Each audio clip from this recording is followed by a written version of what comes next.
Ceļot bez robežām. Šajos raidījumos jūs redzēsiet mūsu piedzīvojumus dažādās pasaules valstīs, kā arī sniegsim praktiskus padomus un ieteikumus aktīviem ceļotājiem.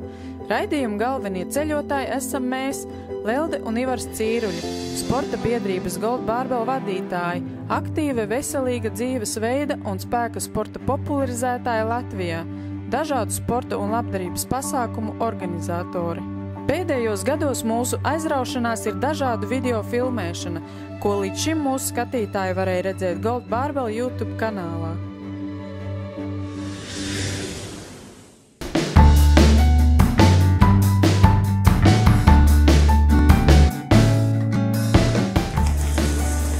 Un ceļojums var sākties. Labrīt! Labrīt! Esam, kā vienmēr, labi izgulējušos, labi pēduši.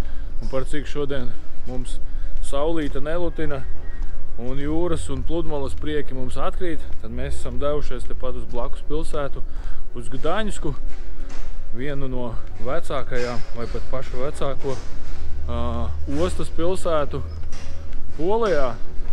Šajā pilsētā, ko mēs patreiz esam izlasījuši un cik gudri esam, dzīvo 500 000 iedzīvotāji, bet šajā 3 pilsētu kopumā Gdaņska, Sopot un Gdiņa kopā dzīvo 1 miljons. Esam atbraukuši tad uz pašu centru, uz vecpilsētu. Iziesim, parādīsim, kas šeit ir interesants. Mēs šeit arī, kad atbraucam, ja atradam kādus draugus vai ciemiņus, tad ātri izskrienam, izejam pa galvenām ieleņām. Bet nu tagad esam atbraukuši un nolēmuši, ja mūsu lietus neiztraucēs no visam, tad noteikti kādu pusdienu veltīsim šai skaistajai vecpilsētai un pilsētai. Un lēnu garu arī jums parādīsim un pastāstīsim, kas šeit ir interesants. Gdaņska ir pilsēta Polijas ziemeļos, Baltijas jūras Gdaņskas līča krastā. Gdaņska ir arī galvenā Poļu jūras osta, un šī pilsēta ir svarīgs Polijas rūpniecības un kultūras centrs. Pilsētas apskati sākam caur Zelta vārtiem, kas iziet Dluga ielā un ved uz centrālo pilsētas laukumi – Dlugi Targ. Zelta vārti būvēti triumfa arkas formā, un vārtu ārpusē uzstādītās skulptūras simbolizē mieru, brīvību, pārticību un slavu, bet vārtu iekšpusē slējas apdomīgas, godīgas, taisnības un harmonijas simboli.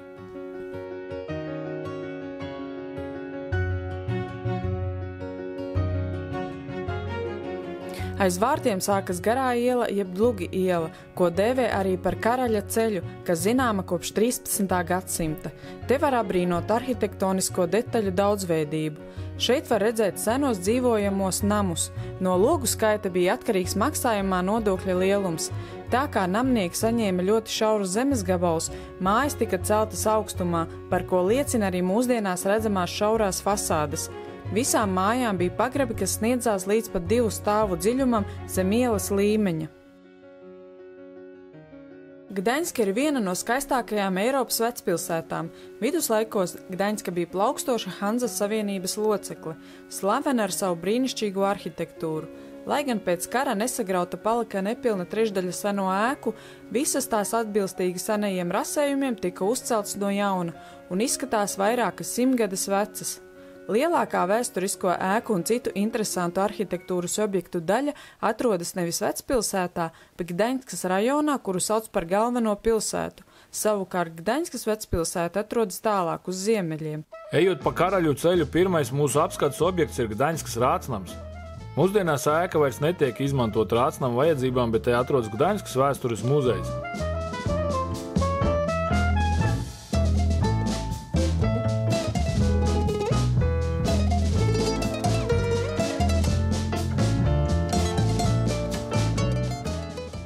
Rācnams ir ar ļoti bagātīgām iekštelpām.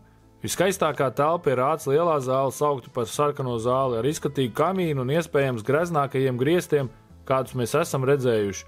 Un izrādās, ka rācnama interjeras ir viens no greznākajiem mūsdienu rācnama interjeriem Eiropā.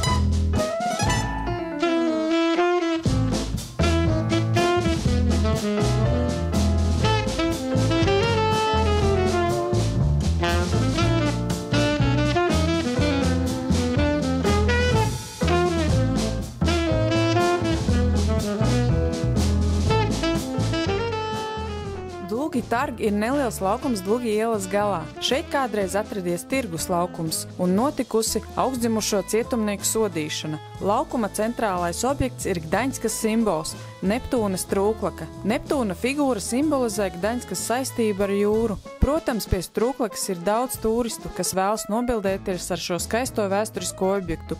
Uz trūklakas savu vietu ir atraduši arī baložu, kuru pelēcīgā krāsa ļoti iedaras uz trūklakas nokrāsām, un liekas, ka tā tas arī paredzēts.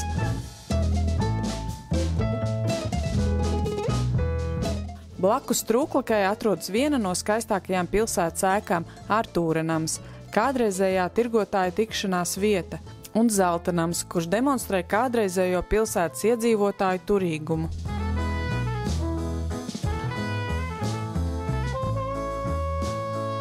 Svētās Jaunavas Marijas katedrāle ir lielākā Polijā un viena no lielākajām pasaulē no ķieģeļiem celtā baznīca.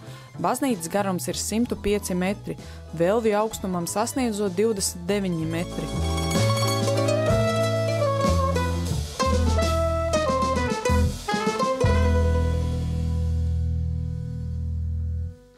Baznīca rotā 15. gadsimtā izgatavotais pulkstenis.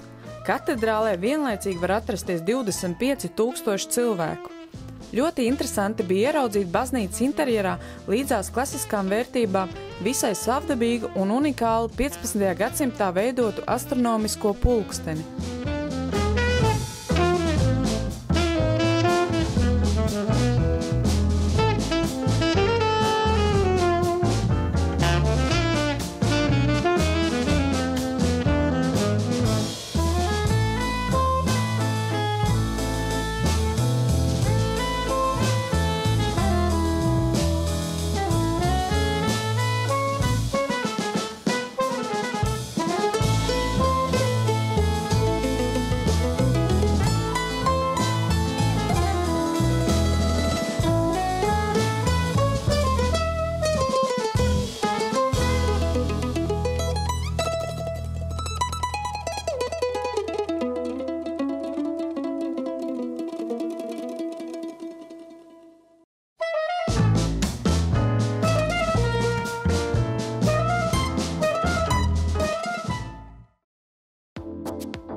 Katedrāles zvaņu torņa augstums ir 78 metri, uz to ved 400 pakāpieni. Protams, ka mums gribas redzēt skaisto skatu, kas pavaras no augstās celtnes Gdaņskā un dodamies pārvarēt šos 400 pakāpienus. Vieglāku vai arī tieši grūtāku kāpšanu padara tas, ka ik pēc 10 pakāpieniem ir atzīmēts skaits, cik tu esi uzkāpis vai nokāpis. No sākuma jākāpj ir pa ļoti šaurām vīķu veida kāpnēm.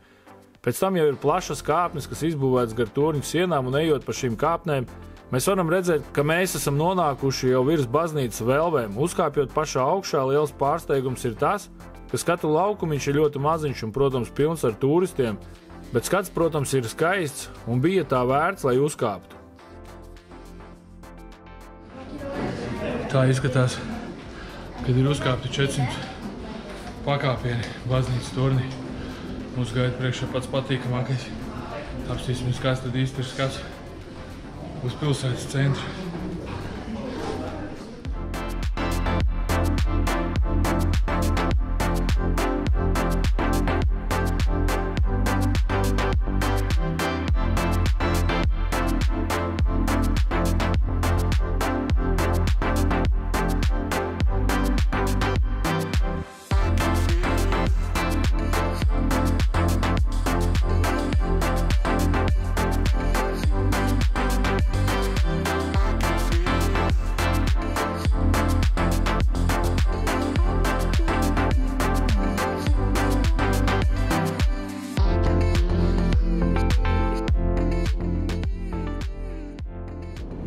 Ko tā izskatās?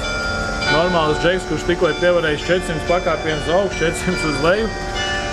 Pirmie 100 un pēdējie 100 ir tik šauri, ka man apmēram 5 cm paliek no pleciem. Nu tiešām visu laiku uz riņķi jāiet, iekšā vēl bezgaisa.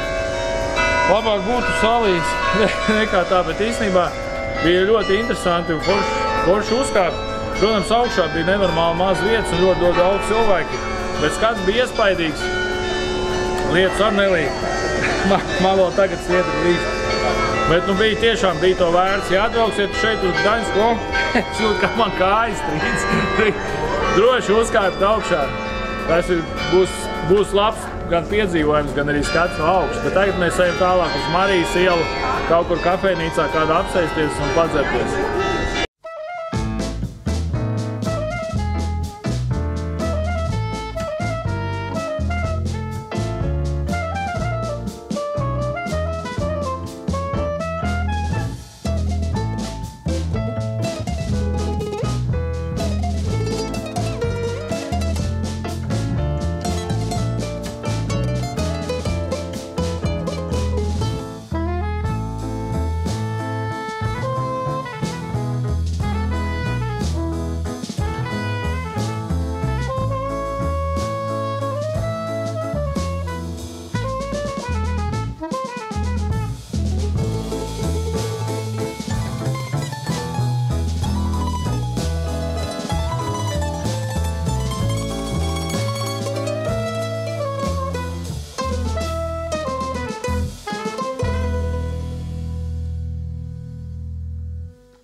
Pēc Svētās Marijas katedrāles apmeklēšanas noteikti iegriezieties mazajā, skaistajā, šaurajā Marijas ieliņā.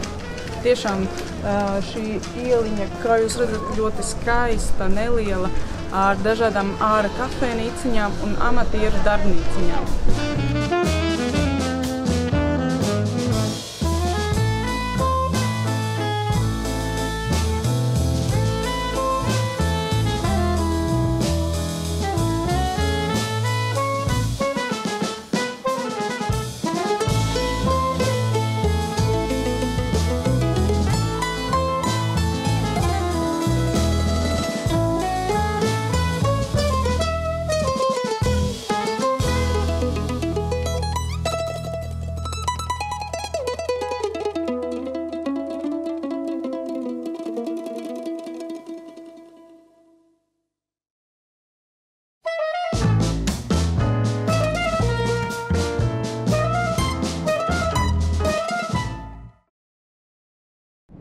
Patreiz atrodamies vienā kafejnīcā pie kanāla vai upes. Pie vecās ostas. Un pie pagriežamā tilta. To mēs uzzinājām tikai tad, kad sēdējām šeit un nedaudz atpūtāmies un ieraudzījām. Sākumā domāju, kas tā pa zemūdeni stāv tā upes vidu un beigās skatāmies, tas tilts griežās. Un izrādās, ka jā, tas tāds pagriežams tilts noteiktā laikā, kad viņš laikam kalpo, kad cilvēki var iet pāri. Atkal, kad pagriežās, tad atkal kuģi var iziet. Nesen pagāja tāds buru pirātu kuģis garām. Un tā kā tāds citur ir paceļamies šeit tātad pagriežams, bet tieši tikai cilvēkiem. Teiksim tā, reāli esam piekusuši, bet patīkami saguruši pēc tā kāpiena tornī. Bet pēc tā kāpiena tornī tiešām tie, kas ir uzkāpuši, un pēc tam, ja jūs dosieties pa Marijas ielu, tas jums būs tāds baudījums jūsu tādai dvēselei, jūsu acīm, un tiešām ļoti, ļoti skaista ieliņa, tiešām nenormāli skaista ieliņa, ko var pabaudīt, apstīties veikalus, apstīties dažādas darbnīcas. Visu mēs to pabaudījām, un tagad sēžam šeit kafejnīcā, padzērāmies ūdeni, atkal Elda izdzēra alu. Netālu no mums aizmugurē atrodas viens no Gdaņskas simboliem, šīs vecās ostas simboliem. Tas ir pats vecākais celtis Eiropā, kas kādreiz senos laikos pildīja divas funkcijas. Viena no funkcijām bija, kad viņš cēla kravas ārā no kuģiem, un otrā funkcija bija, kad viņš pildīja pilsētas tādu aizsardzības funkciju. Tūlītām aiziesim, protams, uzfilmēsim, ja sanāks pamodināt Leldi. Ja nē, es atstāšu viņu te guļot, aiziešu uzfilmēšu, jums parādīšu. Lūk, kas notiek, kad sadzerās alu.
esam mēs nopelnījuši arī pusdienas par savu staigāšanu par Gdaņsku. Un tagad mēs esam atbraukuši uz vienu arī ļoti mūsu iecienītu ēstuvi. Neviens brauciens nenotiek uz šejieni, kad mēs neapmeklējam šo ēstuvi. To mēs atklājām jau kādus gadus 5 apakaļ. Viņu saucās, varat redzēt, aizmugurē Manekin. Polijā ir ļoti iecienīts šāda veida pankūkas. Gan tā kā otrais ēdiens ar pankūkām, gan saldējs. To mēs jums tūlītām parādīsim, bet nav arī bijis tāda reize, ka nav jāstāv rindā, un arī šoreiz ir jāpastāv rindā. Tā kā izstāvēsim rindu, tūlītām uzsūtīsim savu ēdienu, parādīsim, kāds izstās šīs pankūkas, un ja jūs arī gribēsiet atrast šo vietu, es ielikšu YouTube apakšā linku uz šo adresi, un ja kas šitā ir Grunvaldskā aleja, braucot no Gdaņskas uz Sopotu, tādā studentu ciematiņā.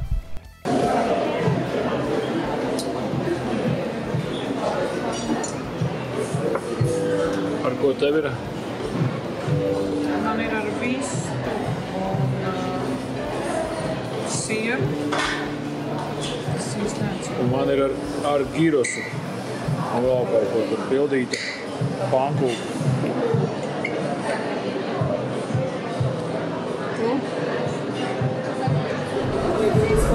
Tā pankūka ir tik milzīga, man šķīvja lielumā, šķīvis ir liels. Es nezinu, vai es apēdīšu, bet mans pildījums tāds interesants. Man ir marinēta vista, rupkaule, zilais puldētais siers un dzērmeņu mērce un vēl ķiplopu. Garšīgi, tiešām garšīgi, bet tāda milzīga pankūkas, nezinu, vai es apēdīšu. Arī man ir diezgan liela tā pankūka, tas galvenais ir vēl saldā pankūka. Tas ir apmēram pat liela. Labi, ka mēs saldās uzsūtījām vienu porciju zadiem. Saldās pankūkas ar šeit ir dažādi veidi. Mēs pasūtījām kaut kāds mēs nesam ēduši. Tad jau redzēs, kāds mums atnesīs. Pakomentēji, kas ir iekšā. Man vispirms ir jāpagaršo. Jo tur kaut kur bija rakstīts rikotas siers, bet šitas gadījumā nav tas rikotas siers. Rikotas siers, saldējums, mērce un tādas brūnīgas pankūkas ar granātābolu mērci un avenēm. Nav slikti, ne? Vai ne?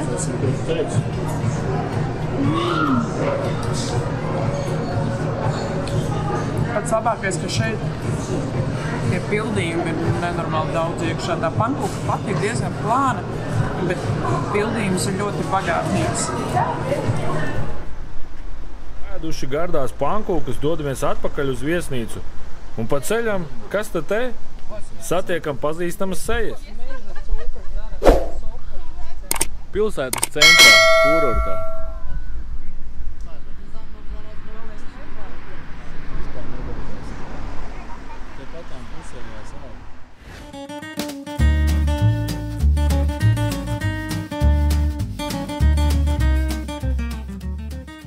Brokastīs viesnīcā ir īpaša piesardzība. Visiem viesiem ir jābūt maskās un pirms katra ēdiena uzlikšanas uz šķīvi ir jādezinficē rokas. Bet tā kā viesnīca ir pie pašas jūras, tad zivju daudzveidība brokastu ēdienu kartē mūs patīkami pārsteidza. Kā arī var just, ka viesnīca ir piedomājusi pie plašā ēdienu sortimenta, un 3 dienu laikā mēs neuzspējām visu nogaršot.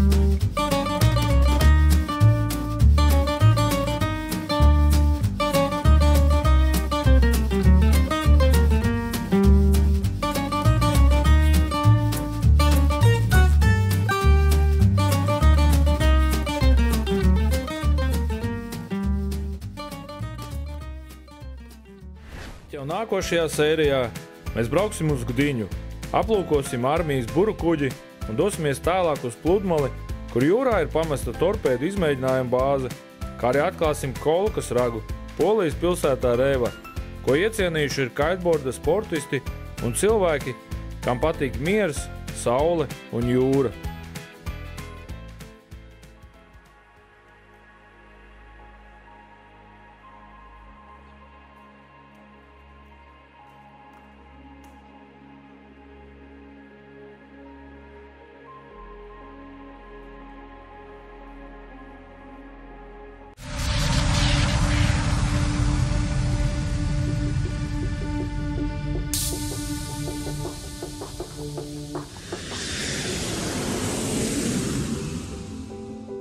Ceļot bez robežām.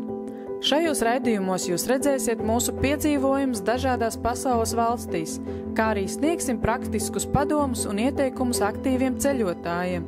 Raidījuma galvenie ceļotāji esam mēs, Lelde un Ivars Cīruļi, sporta biedrības Gold Barbell vadītāji, aktīva veselīga dzīvesveida un spēka sporta popularizētāji Latvijā, dažādu sporta un labdarības pasākumu organizatori.